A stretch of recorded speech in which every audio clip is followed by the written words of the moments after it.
Мен Жамбыл облысы Жамбыл ауданы Антон Макаренко орта мектебінің 9 сынып білім алушысы Жомарт Жасминмін. Сіздерге «Эко-болашақ» номинациясы бойынша табиғатты аялайық тақырыбында өзімнің көгалдандыру, көркейту бойынша жұмысымды ұсынғым келеді.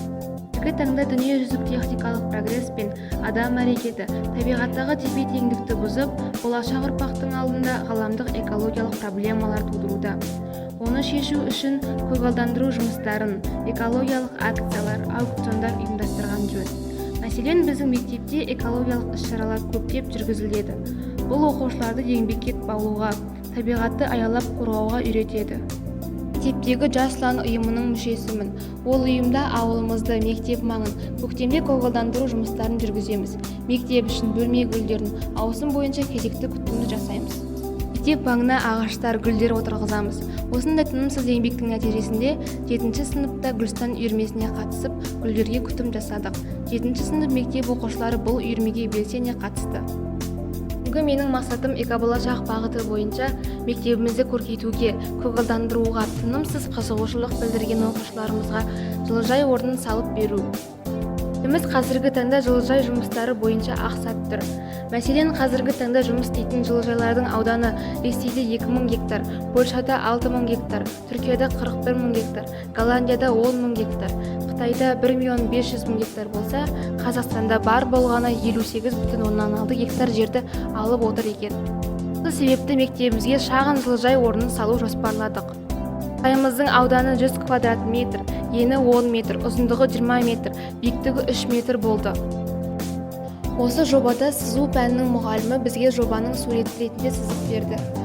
Экология, көркем еңбек пәнінен беретін мұғалімдермен бірлесе отырып, осы жобаны ойластырдық.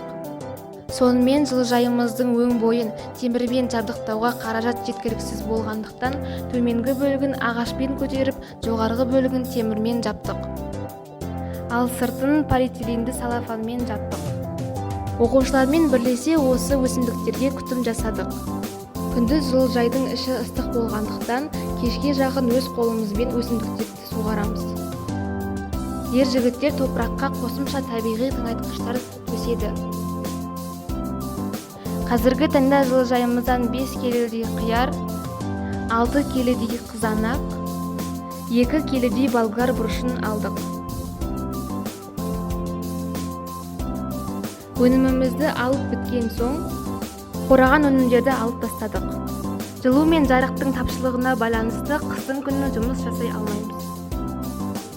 Қорытындылай келе күн түсетін жағын шишалы картонмен жауып, оң жағын күн энергиясын алатын күн батареяларын орнатсақ, онда біз жарықты да, жылуды да үнемдейміз. Осылай экологиялық табиғи өнім аламыз. Бұл жылыжайымызға көкөністер ғана емес, раушан гүлдерін де егуге болады. Себебі қазіргі нарықта гүлдердің пайдасы көкөністерге қарағанда 30-40% жоғары. Бір раушан гүлінің түбіне жылына 6-7 рет кесеміз. Осылай бір түптен 40 гүл алуға болады.